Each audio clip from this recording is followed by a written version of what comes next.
Okay, this is Mr. Peterson, and I'm going to take you through the Chapter 3 review for sections 3.1 through 3.2, or 3.3. These are just example problems, but they do line up pretty well with the ones that I've got listed here. So we're going to start with examples for problems 1, 2, and 3 on your review.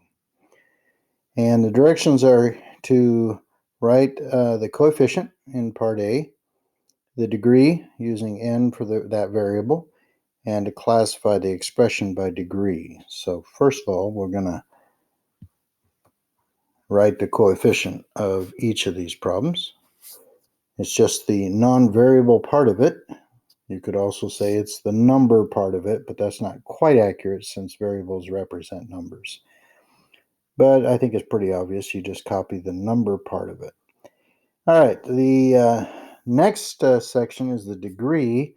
And for the degree, you count the length of the variable string. So here there's 1x and 2y's. That would mean a degree of 3 here. And on the other problem, there's an x squared times a y cubed. That would be x times y times y times y for a total of 5 variables.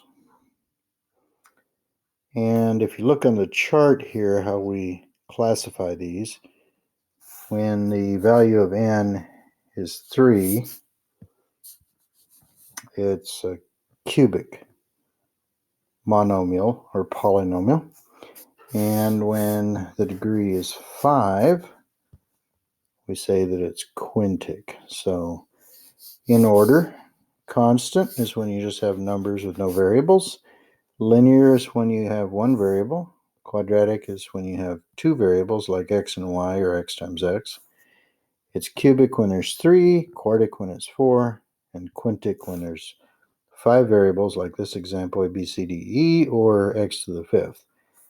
Anything higher than 5, we just go generic. So for instance, 6, you say a polynomial with degree 6.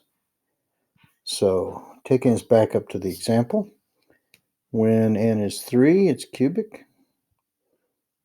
And when n is 5, it's quintic. Let me uncover both of those. And so take you back so you can see those before I move on. All right, next we have examples for problems 4, 5, and 6 in your notes. I have 2 of those examples. And what we're supposed to do is write these in standard form. So you look for the highest exponent. In the first example here, it's the x to the 3rd, and there's nothing to combine that with. Then you drop down to the second power, and there's 2 of those, and they combine to give 2x squared. And then you combine anything with x in it. Those are the like terms. Negative 8x plus 15x is 7x. And we have 1 left here, the constant number. All right, now once we've done that, we're supposed to classify the polynomial by degree. And here you only pay attention to the part with the most variables. The other terms don't count when you're doing this. So this is 3rd power, and that makes it cubic. You're using the same chart you saw on the first page here. Okay, next we're going to look at this problem here. Oops, excuse me. Let me uncover it in order here. We're looking at this one here, and there's 2 places where you're going to distribute. Up front here, and in the back, that negative sign distributes. So first of all, the front, and then the back. Pay attention to that back. That's where people make mistakes distributing a negative. For instance, that positive 4 comes from negative times negative. Combine your like terms. And the like terms here, these guys, they combine to give the 4x.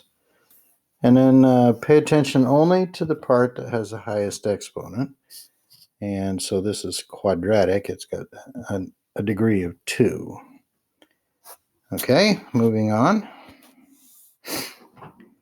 We're going to learn to classify a different way. This is by number of terms. And it's easier to work backwards on this. So this has 5 terms. This has just 1, 2, 3, 4 terms. This one has 3 terms. And that one has 2 terms, and this one has 1 term. The terms are separated by the plus and minus signs. So one way to kind of visualize them is just to kind of separate them like that. Anyway, let's go ahead and list the number of terms in each. 1, 2, 3, 4, and 5 in these examples. And that in turn gives a monomial, a binomial, a trinomial, and then once you get above 3, it just gets generic, a polynomial with 4 terms, and there's a polynomial with 5 terms. Okay, so that takes us to examples here where we're going to learn how to predict what the left arm behavior and the right arm behavior are. In other words, what the right side and left side would look like if you graphed it. You always start with the right side, and the right side is pretty easy to tell. It's the easier of the two. The right arm will go up, like climb upwards, when the leading coefficient is a positive number. So that would be this example right here. Okay.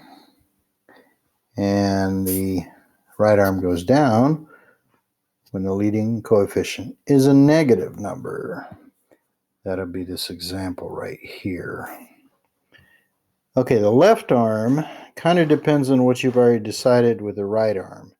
The left arm mimics the right arm when the degree of the polynomial is even, 4th power, for instance.